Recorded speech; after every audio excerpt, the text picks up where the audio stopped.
Welcome everyone. This tutorial is going to show you a bit about how to play the Heroes, Sidekicks, and Minions game system. This is an RPG game which can be used for any genre or time period.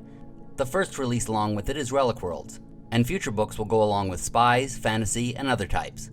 It's also an open game system, so you're welcome to use the system to go along with anything you come up with yourself.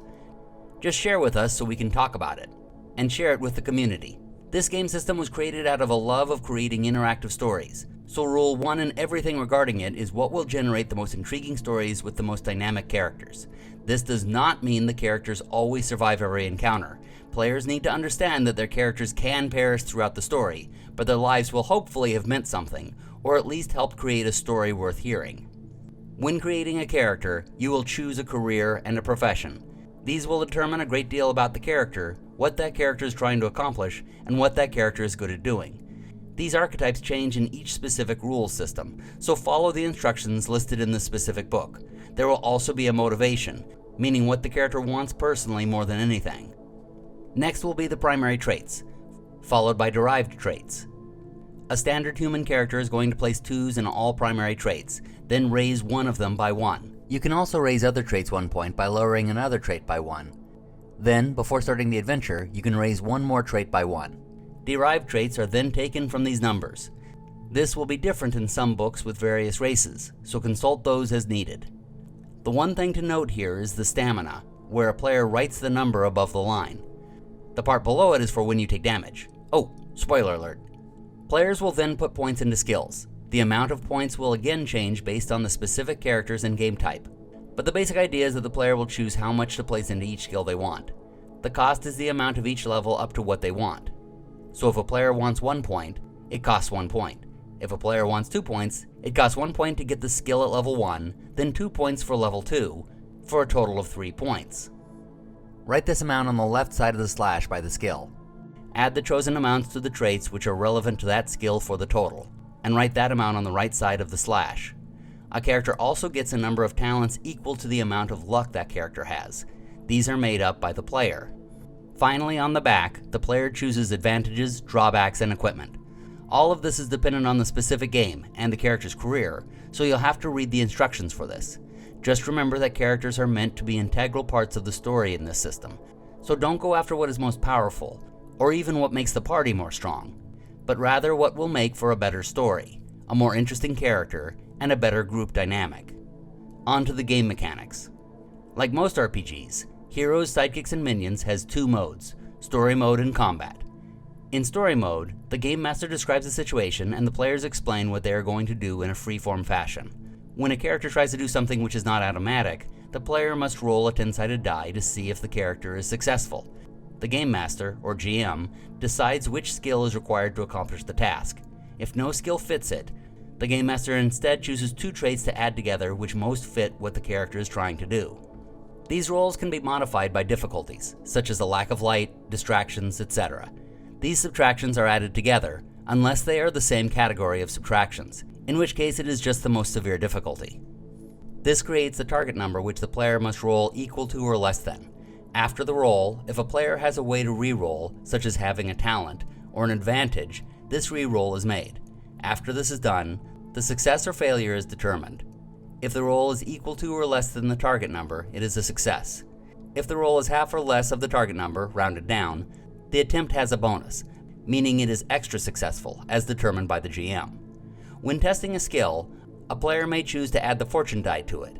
A fortune die is a 6-sided die, preferably with symbols on it, which you can purchase from the link in the description. When doing this, the player chooses something to happen if a 6 or fortune is rolled. This cannot be something which affects the success or failure of the attempt, just something related to it. The Game Master then chooses something to happen if a 1 or misfortune is rolled.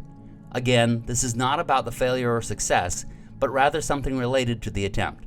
The player can then choose something to happen if a 4 or 5, or special, is rolled.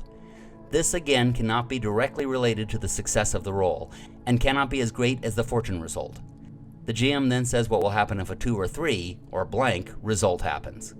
For example, a character is trying to jump over a chasm.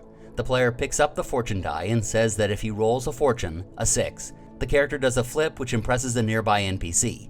This will happen even if he fails and falls into the chasm. If he rolls a 1, he hits his head on the rock, meaning if he fails the main roll, he hit his head on the way down, causing more damage, or he hit his head after landing successfully, causing a point of damage and making the NPC very unimpressed. The player then says that if he rolls a special, a 4 or 5, he gains enough confidence to raise his morale by 1 for the next hour. The GM says that if he rolls a blank, a 2 or 3, he lands poorly and loses 1 speed for the next hour. When combat begins, the game becomes more structured. If one side or the other started the fight, they get an ambush round. Each character who is part of the ambush gets to take actions without interruption. After the ambush round is complete, all players involved in the combat roll a d4. This amount is added to the character's initiative. This amount is subtracted by the initiative rating of the weapon each character is carrying. Small weapons subtract 1, medium weapons subtract 2, large weapons subtract 3, and very large weapons, such as emplacements, subtract 4. The amount is adjusted on the initiative board. Then turns happen in order from highest to lowest. Characters who are tied go in the order of heroes, then sidekicks, then minions. During a character's turn, it gets 2 actions. A hero can take more than 2 actions by declaring it at the beginning of that character's turn. For every action over 2, every action will be at -1, so a character who takes 5 actions will have every action reduced by 3. Also, a character's initiative is reduced by the amount of actions that character takes. A character cannot take the same action twice, unless that character has an advantage which allows that to happen with a specific action.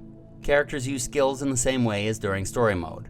When they attack, they get a number of attacks based on the weapon they are using, and they use the skill of whatever weapon they are using, subtracting based on the usual minuses such as cover, low light, etc., and the target's defensive value. This is the character's agility, plus any miscellaneous amounts. The attacking character also rolls the fortune die, consulting the weapon which is being used. If any hits are scored, one of 2 things happens. If the hit is on a minion, you go straight to damage. If the hit is on a hero, you take a little detour. First, if the target character is within 10 feet of cover, the player or GM can choose to have the character jump to that cover. This takes away an action and makes the character go prone, but it provides the character with cover. Then, if it's the first time the character has been shot at this turn, the player or GM can roll to dodge. That player or GM lowers that character's initiative by an amount up to that character's dodge rating, then rolls an equal number of dice. For every amount equal to or less than the character's dodge rating, the character can cancel 1 hit. When a character is hit by an attack, the attacking player rolls the damage dice of the weapon. If the attacking character is a hero, the dice can explode, meaning that if the die rolled the maximum it is able, the player or GM rolls again, adding the new amount. If it's the maximum again, keep rolling until a maximum is no longer rolled. If the target is a minion and the damage equals or exceeds the health rating, the minion is knocked out of the fight. If the damage is less than the amount, record the damage and add it to any amount given before or after to the same character. If the target is a sidekick or a hero, such as a character, it's a little more complicated. First, the amount of damage is taken away from stamina. When stamina equals 0, the character is unconscious. Also, compare the damage to the character's health. For every time the total damage equals or exceeds the character's health rating, the character takes a wound. That character will have a negative equal to the total number of wounds it has until that wound is healed. Furthermore, if that character reaches its total number of wounds, it takes a severe wound and rolls on the severe wound chart. Regardless of whether or not a character is hit, it is affected by morale. Every time a character is attacked, he or she takes a light fear token. If the character is hit, he or she takes a dark fear token. At the beginning of each character's turn, the player must roll a number of dice equal to the number of fear tokens that character has. Each time the roll is higher than that character's morale, the character loses 1 action for that turn. After the roll, all light fear tokens are removed. Wounds can be healed, and healing is separated by emergency and non-emergency situations. Emergency situations stop bleeding and death, while non-emergency heals stamina and wounds. See your specific rules system for more details. One important detail in all Heroes, Sidekicks, and Minions systems is the luck and plot armor system. All players get a number of luck tokens equal to their character's luck rating. Players can use a luck token at any time to do one of 2 things. 1, to have something small they can use, such as a communication device with another character, a wrench, or some other basic device players don't think to purchase at the beginning of an adventure. It cannot be anything major, such as a particularly useful weapon. The other thing they can use a luck token for is to pass a skill roll at just the right time. This causes a character to pass a test. but only just passed that test by exactly what the character needed. Doing this causes the player to spend the luck token, but spending the token does not cause the luck rating to go down. Players get all their luck tokens back at the beginning of every game session. The player characters as a whole get a number of plot armor tokens equal to the number of players. These can be played by any player to avoid a single hit which was achieved by a roll. So if an opponent hit 3 times, a player can use 3 plot armor tokens to avoid all 3 hits, but they are spent for the remainder of the game session. When an adventure ends, characters go to their respective homes and regroup. The Game Master must come up with ways to bring the characters back together, but in the meantime, they can sell items and upgrade their abilities. Consult your specific gamebook for how many experience points you gain, but they can be spent as follows. For skills, twice the amount the player wishes to raise them. So to raise a skill to 2 points, one must spend 4 experience points. To gain an advantage, one must spend 5 experience points, or gain a drawback to get an advantage for free. Any skill which is raised must have been tried during the adventure and failed, or there must be some logical reason why the character is able to train in that skill between adventures. All advantages and drawbacks can only be gained by some life event. Between adventures, characters can also sell treasures and purchase them. The amounts are based on the items themselves. That is Heroes, Sidekicks, and Minions in a nutshell. I'm sure there is much more to cover, but you will see it all in the rulebook and supplements of the game itself. We hope you enjoy it, and happy gaming, everybody!